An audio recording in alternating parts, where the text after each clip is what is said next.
साल पहले की बात है। एक गांव था इंतहाई खूबसूरत, जहां हर तरफ सब्जा ही सब्जा था। उस गांव में सब बहुत प्यार से रहते थे। सबसे बड़ी बात ये थी कि हिंदू और मुसलमान एक साथ रहते थे। किसी का कोई दुश्मन नहीं था, हर कोई अपने काम से काम रखता था। उस गांव में वैसे तो अल्लाह की सभी नेमतें थी, मगर एक हिंदू आदमी सबसे भला इंसान था। उसको सब तरबूज वाला कहते, क्योंकि गांव में सिर्फ उसी के पास तरबूज का सबसे बड़ा खेत था। वो बाजार में तरबूज का ठेला लगाता। वो तरबूज ऐसे रसदार, मीठे और ताजा होते कि झटपट वो तरबूज बिक जाते। गांव वाले एक तरबूज नहीं बल्कि इससे 3-4 तरबूज इकट्ठे खरीदते। उस हिंदू के पड़ोस में एक अल्लाह वाले भी रहते थे, जो बूढ़े थे, जिनकी कोई औलाद नहीं थी। वो बस हर वक्त अल्लाह की इबादत में लगे रहते थे। किसी के साथ वो जबरदस्ती नहीं किया करते थे कि हमारे दीन में आ जाओ, बल्कि वो चाहते थे कि जिस तरह इस्लाम प्यार से फैला है, मैं भी अपने हुस्न सलूक से अपने हिंदू भाइयों का दिल जीत लूं। वो तरबूज वाला भी उनका खास ख्याल रखता था। उस नेक आदमी का भाई भी था जो उसकी तरक्की से जलता था।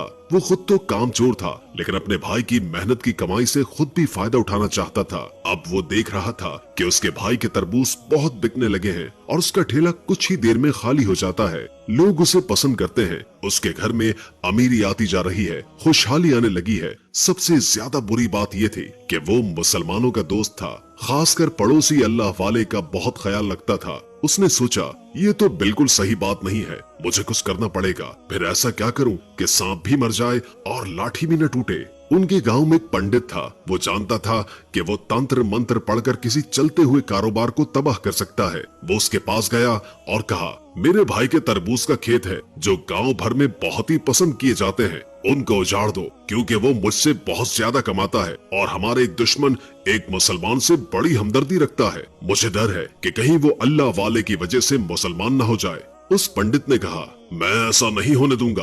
वैसे भी वो अल्लाह वाले से बुग़्ज़ रखता था, उनके लिए अपने दिल में बुराई रखता था और किसी न किसी तरह उन्हें गांव से निकलवाना चाहता था। अब वो हिंदू के खेत में गया। वो रात भर जादू टोना सिफली अमल करता रहा। सुबह उसके भाई को कहा, देखो मैंने तुम्हारा काम कर लिया है, अब वो बर्बाद हो जाएगा। वो हासिद भाई अपनी जीत पर बड़ा ही खुश था। अब यहाँ पर वो नेक तरबूज वाला जब अपने तरबूजों का ठेला लेकर बाजार पहुँचा तो लोग उसका इंतजार कर रहे थे। हस्बे मामूल तरबूज सब बिक गए थे। वो पैसे लेकर खुशी खुशी घर आया था कि दरवाजे पर आकर एक गाँव वाले ने कहा, तुमने कैसा खराब तरबूज दिया है, तुमने धोखा दिया है। उसने पूछा, क्या है मेरे भाई? वो बताने लगा, मैंने जैसे ही तरबूज काटा उसमें से खून निकलने लगा, खून का फवारा निकल रहा था। ऐसे तो कभी नहीं हुआ, तुमने जानबूझकर ऐसा किया है। अभी एक गांव वाला ये शिकायत लेकर आया था कि इसके पीछे दूसरे गांव वाले भी शोर मचाने लगे, तुमने हमें खराब गले सड़े खून से भरे तरबूज बेचे हैं, हमारे पैसे वापस करो। शाम तक लोगों ने उसका जीना दोभर कर दिया था। वो जो खुश हो रहा था कि आज उसकी बहुत कमाई हुई है, रोना शुरू हो गया। उसने सोचा, मेरे भगवान मुझसे नाराज तो नहीं है, कहीं मुझसे कोई गलती तो नहीं हो गई, क्योंकि अब वही लोग जो उसके तरबूज की तारीफ करते नहीं थकते थे, वो उसकी बुराई करके उसको बदनाम करने लगे।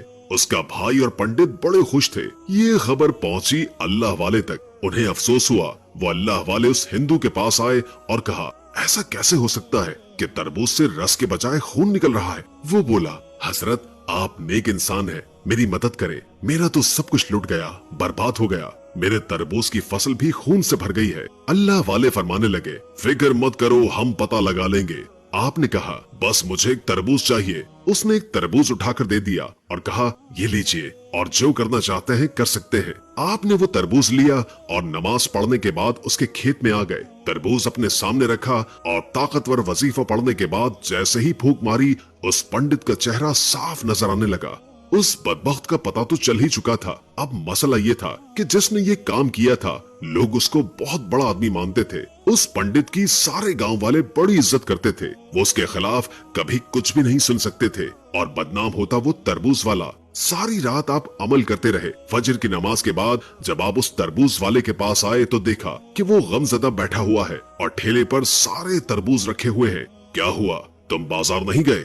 हुजूर, क्या फायदा, मैं क्या करूं, आज भी मुझसे कोई तरबूज नहीं खरीदेगा, आप तो जानते ही हैं। आपने कहा, फिक्र मत करो, जोहर की नमाज पढ़कर हम आएंगे, तुम अपने ठेले पर तरबूज रख लेना और सभी गांव वालों को खेत के पास बुला लेना। वो क्या पूछता है? उसने कहा, जैसे आपकी मर्जी। अब उसने पूरे गांव में ऐलान कर दिया कि सब दोपहर तक उसके खेत में पहुंचे। पंडित और उसका भाई भी आया कि अब जग हंसाई होगी और हम दोनों ये तमाशा मिलकर देखेंगे। तरबूज वाला हिंदू भाई भी बदनाम होगा और अल्लाह वाले को गांव से निकाल दिया जाएगा। अल्लाह वाले अल्लाह पर कामिल यकीन रखते थे, उन्हें लोगों की कोई परवाह नहीं होती, वो तो बस इंसानियत की खिदमत के लिए लोगों के पास रहते हैं। आपने जोहर की नमाज पढ़ने के बाद नफल नमाज अदा की और अल्लाह के हुजूर आप सजदे में चले गए।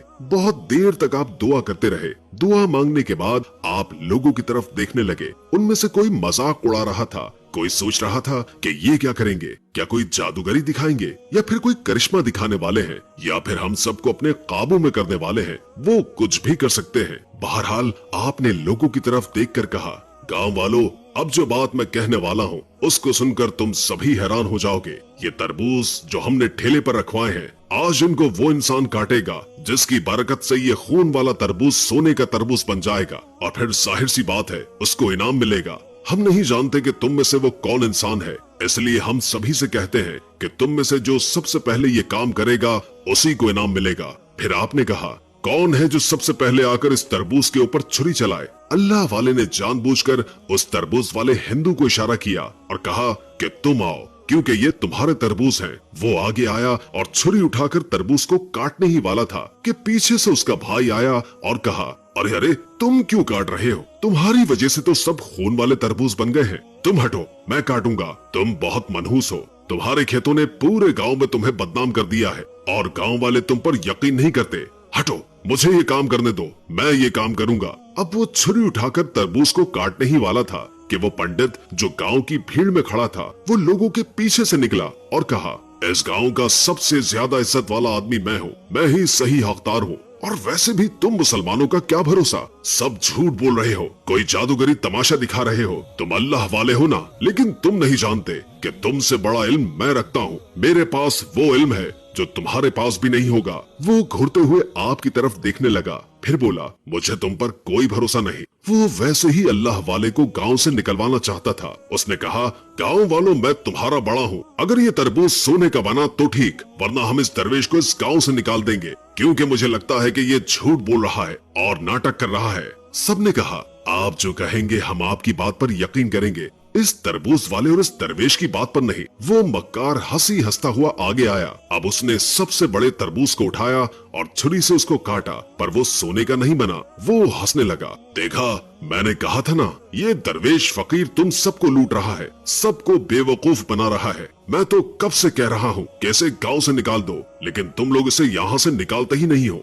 और ये सब कुछ इस तरबूज वाले की वजह से हुआ है। ये हमारा ही भाई है और हमारी तरह भगवान की पूजा करता है, लेकिन फिर भी इसने अल्लाह वाले का साथ दिया है। अभी वो ये बात कर ही रहा था, तब उसे एक अजीब सी आवाज आई, क्योंकि अब जो हुआ उससे सभी हैरान हो गए। तमाम गांव वालों ने दांतों तले उंगली दबा ली, क्योंकि वो तरबूज बोलने लगा था जिसको उसने छुरी से काटा था। उसने कहा, ये गांव वाले दरवेश ढोंगी बाबा नहीं, तुम ढोंगी हो। तुमने इस भले तरबूज वाले के खेत पर जादू किया और ये सब तुमने उसके भाई के कहने पर किया है। तुम इस अल्लाह के नेक बंदे को भी बदनाम करना चाहते हो। मुजरिम तुम हो, तुम्हारी वजह से हम सब खून से भरे हैं, वरना हम तो अल्लाह की नेमत हैं। हमारी तरह के फल तरबूज वाले को अल्लाह ताला ने इनाम के तौर पर दिए हैं और ये अच्छी तरह ये कारोबार चला भी रहा था। इसके दिल में कोई खोट नहीं थी। ये गांव वालों को अच्छा फल खिलाना चाहता था, लेकिन तुम इससे जलते थे, इस अल्लाह वाले से भी जलते थे और उसका भाई इसको गिराना चाहता था, इसकी दौलत से हसद करता था।